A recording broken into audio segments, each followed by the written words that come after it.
ಈ ವೇದಿಕೆಯಲ್ಲಿ ಹಸೀನರಾಗಿರ್ತಕ್ಕಂಥ ಎಲ್ಲ ಹಿರಿಯ ಮುಖಂಡ್ರೆ ಹಾಗೂ ಈ ಭಾಗದ ಎಲ್ಲ ಮುಖಂಡ್ರೆ, ಮುಂದೆ ನೆರೆದಿರ್ತಕ್ಕಂಥ ಎಲ್ಲ ಈ ಭಾಗದ ಎಲ್ಲ ಬಾಬಾ ಸಾಹೇಬರ ಅನುಯಾಯಿಗಳೇ, ಏನಿವತ್ತು ಡಾಕ್ಟರ್ ಬಾಬಾ ಸಾಹೇಬ್ ಅಂಬೇಡ್ಕರ್ ಅವರ ಒಂದು ಜಯಂತಿಯನ್ನ ಹಾಗೂ ಒಂದು ಪುತ್ಥಳಿ ಉದ್ಘಾಟನೆಯ ಕಾರ್ಯಕ್ರಮಕ್ಕೆ ನಮ್ಮೆಲ್ಲರನ್ನು ಕರೆಸಿ ಇಲ್ಲಿ ಉದ್ಘಾಟನೆ ಮಾಡಿಸಿರ್ತಕ್ಕಂಥ ಚಿನ್ನಯ್ಯಣ್ಣ ಮತ್ತು ಅವರ ಮಕ್ಕಳಿಗೆ ನಮ್ಮೆಲ್ಲರ ಪರವಾಗಿ ಮೊದಲನೇ ಅಭಿನಂದನೆಗಳನ್ನು ಹೇಳೋಣ. ಎರಡನೇದು ಈ ಗ್ರಾಮಸ್ಥರಿಗೆ ಅಭಿನಂದನೆ ಹೇಳೋಣ.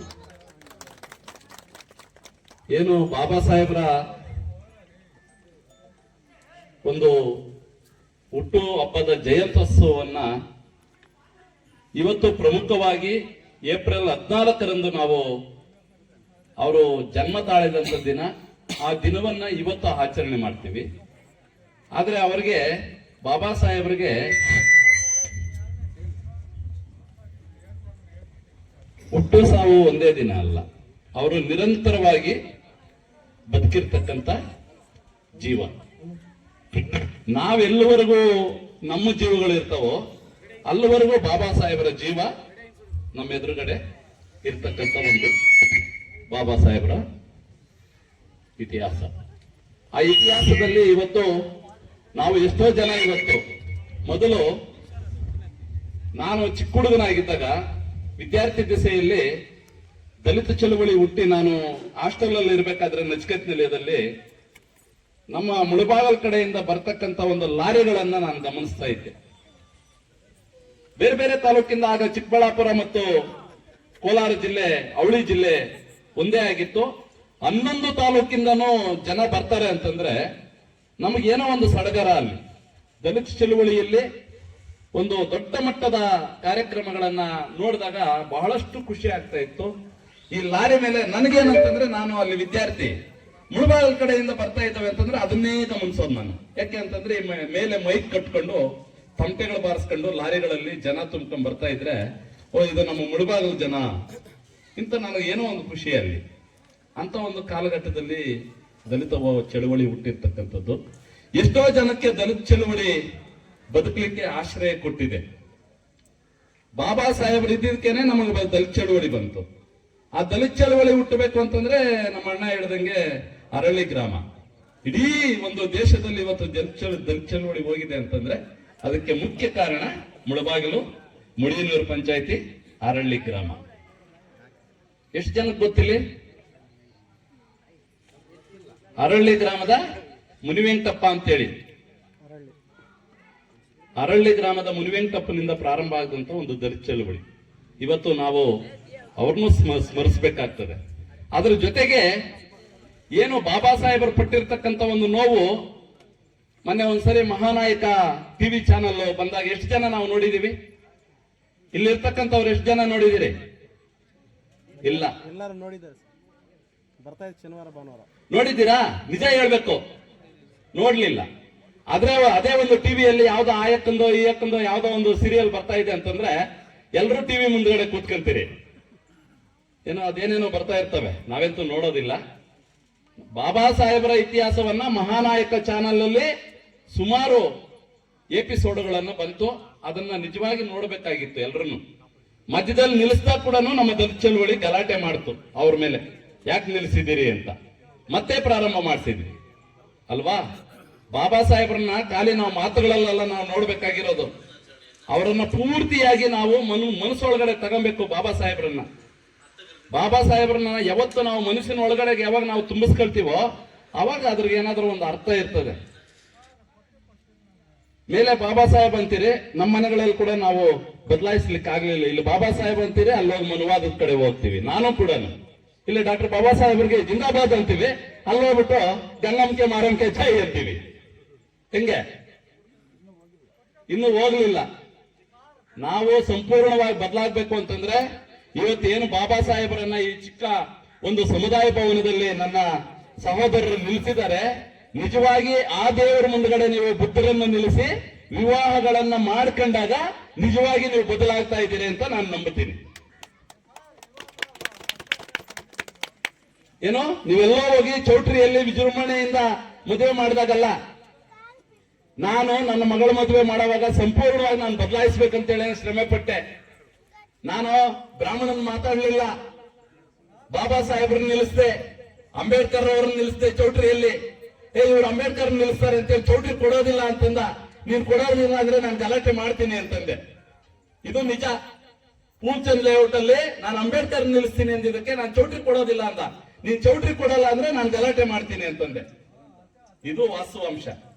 ಬಾಬಾ ಸಾಹೇಬ್ರನ್ನ ನಿಲ್ಲಿಸ್ದೆ, ಬುದ್ಧರನ್ನ ನಿಲ್ಲಿಸ್ದೆ, ಮಗಳ ಮದುವೆ ಮಾಡಿದೆ. ಇವತ್ತು ಬಾಬಾ ಸಾಹೇಬ್ರನ್ನ ತಿಳ್ಕೊಂಡು ಹಿಂದೆ ಏನು ಈ ಗ್ರಾಮದ ಜನತೆ ಎಷ್ಟು ಜನ ಬಾವಿಗಳಲ್ಲಿ ನೀರೆತ್ತಿದ್ದೀರಿ? ಎಷ್ಟು ಜನ ನಾವು ನೇರ ದೇವಸ್ಥಾನಗಳಿಗೆ ಹೋಗ್ತಾ ಇದ್ದೀವಿ? ಎಷ್ಟು ಜನ ನಾವು ಒಟ್ಟೊಟ್ಟಿಗೆ ಕೂತ್ಕೊಂಡು ಊಟ ಮಾಡ್ತಾ ಇದ್ದೀವಿ? ಇನ್ನೂ ಇಲ್ಲ. ಎಲ್ಲೋ ಒಂದ್ ಕಡೆ ನಮಗೂ ಮನಸ್ಸು ಸಂಕೋಚ. ಏನೋ ಯಜಮಾನರ ಮುಂದ್ಗಡೆ, ಗೌಡ್ರ ಮುಂದ್ಗಡೆ ನಾವು ದೇವಸ್ಥಾನಕ್ಕೆ ಹೋದ್ರೆ ಎಲ್ಲಿ ನಮ್ಮನ್ನು ಬೈತಾರೋ, ಎಲ್ಲಿ ನಮ್ಮನ್ನು ಬೇರೆ ರೀತಿ ಅಂತಾರೋ, ಅದೆಲ್ಲ ಇಲ್ಲ. ಬದಲಾಗಬೇಕು. ಕಾನೂನುಗಳನ್ನು ಅರ್ಥ ಮಾಡ್ಕೊಬೇಕು. ಗ್ರಾಮೀಣ ಭಾಗದಲ್ಲಿ ಇದೆ ವಾಸ್ತವಾಂಶ ಇದು. ನಾವೆಷ್ಟೇ ಚಳವಳಿಗಳು ಮಾಡಿದ್ರೆ ಕೂಡ, ಎಷ್ಟೇ ಹೋರಾಟಗಳು ಮಾಡಿದ್ರೆ ಕೂಡ ಗ್ರಾಮೀಣ ಭಾಗದಲ್ಲಿ ಅಸ್ಪೃಶ್ಯತೆ ಅನ್ನೋದು ಮಾಲೊಳ್ಳು ಅಂದ್ರೆ ಬದಲಾಗಬೇಕು. ಆ ಭಾಷೆನೂ ಬದಲಾಗಬೇಕು. ಬದಲಾಗ್ತಾ ಹೋದಾಗ ನಾವು ಇವತ್ತು ನಮ್ಮಲ್ಲೂ ಕೂಡ ಒಳ್ಳೆ ಬಟ್ಟೆ ಹಾಕ್ತಾ ಇದೀವಿ, ಒಳ್ಳೆ ಊಟ ತಿಂತಾ ಇದೀವಿ. ಎಷ್ಟೋ ಜನ ಇವತ್ತು, ಯಾಕೆಂದ್ರೆ ಓಪನ್ ಆಗಿ ಹೇಳ್ತೀನಿ ನಾನು, ಎಷ್ಟೋ ಜನ ಇವತ್ತು ನಾವು ದನದ ಮಾಂಸ ತಿಂತಕ್ಕಂಥ ಜನ ಅಂತ ಹೇಳಿ ಹಿಂದೆ ಹೇಳ್ತಾ ಇದ್ರು. ಇವತ್ತು ನಮ್ಮಲ್ಲಿ ದನದ ಮಾಂಸ ತಿನ್ನೋ ಜನ ಕಡಿಮೆ ಆಗಿದ್ದಾರೆ. ಇವತ್ತು ಕುರಿ ಮಾಂಸನೇ ಬೇಕು ಅಂತೀವಿ, ಚಿಕನ್ನೇ ಬೇಕು ಅಂತೀವಿ. ಅಯ್ಯೋ ಬೇರೆಯವ್ರು ನೋಡಿದ್ರೆ ಎಲ್ಲಿ ದನದ ಮಾಂಸ ತಿಂತಾರೋ ಅಂತ ಹೇಳಿ ಅಂದ್ಬಿಡ್ತಾರೆ ಅಂತ ಹೇಳಿ ಬಚ್ಚಿಟ್ಕೊಳ್ತೀವಿ. ಇವತ್ತು ನಿಜ ತಾನೇ ಇದು? ನಿಜ ಆದ್ರೆ ನಿಜ ಅಂತ ಹೇಳ್ರಿ ಅಲ್ವಾ? ಅಂತ ಒಂದು ಬದಲಾವಣೆಯನ್ನ ಕಾಣ್ತಾ ಇದೀವಿ. ಯಾರಿಂದ? ಡಾಕ್ಟರ್ ಬಾಬಾ ಸಾಹೇಬ್ ಅಂಬೇಡ್ಕರ್ ಕೊಟ್ಟಿರ್ತಕ್ಕಂಥ ಒಂದು ಸಂವಿಧಾನದಿಂದ, ಆ ಕಾನೂನುಗಳಿಂದ ನಮ್ಮಲ್ಲೂ ಪ್ರಜ್ಞಾವಂತರಾಗಿದ್ದೀವಿ, ವಿದ್ಯಾಭ್ಯಾಸದ ಕಡೆ ಹೋಗಿದ್ದೀವಿ, ವಿದ್ಯಾವಂತರಾಗಿದ್ದೀವಿ. ಇವತ್ತು ನೀರು ಮುಟ್ತೀವಿ, ಬಟ್ಟೆ ಒಗಿತೀವಿ, ಎಲ್ಲೆಲ್ಲೂ ಎಲ್ಲಿ ಪ್ರಶ್ನೆ ಮಾಡಿದ್ರೆ ಅಲ್ಲಿ ಪ್ರಶ್ನೆ ಮಾಡ್ತೀವಿ ಇಲ್ವಾ? ಮಾಡ್ತೀವಿ ಸರ್. ಇವತ್ತು ಧೈರ್ಯದಿಂದ ಒಂದು ನಾನೊಬ್ಬ ವಲಯ ಅಂತೇಳಿ ಹೇಳ್ತಿರ್ತಾನೆ. ನೀವೆಲ್ಲಾದ್ರೂ ಹೇಳ್ತೀರಾ ಇಲ್ವಾ? ಹೇಳಲ್ರಿ, ಇನ್ನೂ ಹೇಳಲ್ಲ. ಸುಮ್ಮನೆ ಅದು ಸಂಕೋಚ. ಗರ್ಜಿಸ್ಬೇಕು.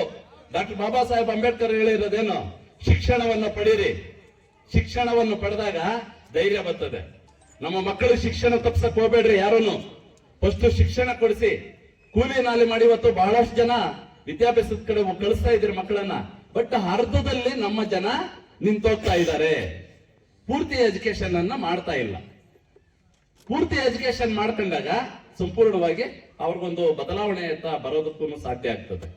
ಅದ್ರ ಜೊತೆಗೆ ಇವತ್ತೇನು ಈ ಒಂದು ಗ್ರಾಮದಲ್ಲಿ ಒಂದು ಅಂಬೇಡ್ಕರ್ ಸಮುದಾಯದ ಭವನದಲ್ಲಿ ಒಂದು ಬಾಬಾ ಸಾಹೇಬ್ರನ್ನ ನಿಲ್ಲಿಸಬೇಕು ಅಂತಂದ್ರೆ ಅರಿವರು ಸುಮಾರು ನನ್ನ ಜೊತೆ ಹೇಳ್ಕೊಂಡ್ ಬಂದ್ರು. ತಿಂಗಳಿಂದಾನೇ ಹೇಳ್ಕೊಂಡ್ ಬಂದ್ರು, ಅಣ್ಣ ನಾನು ಈ ತರ ಪ್ರತಿಮೆ ತರ್ತಾ ಇದ್ದೀನಿ, ಅನಾವರಣ ಮಾಡಬೇಕು, ಎಲ್ಲರೂ ಬರಬೇಕು. ಅದರಂತೆ ನಾವೆಲ್ಲರೂ ಬಂದಿದ್ದೀವಿ.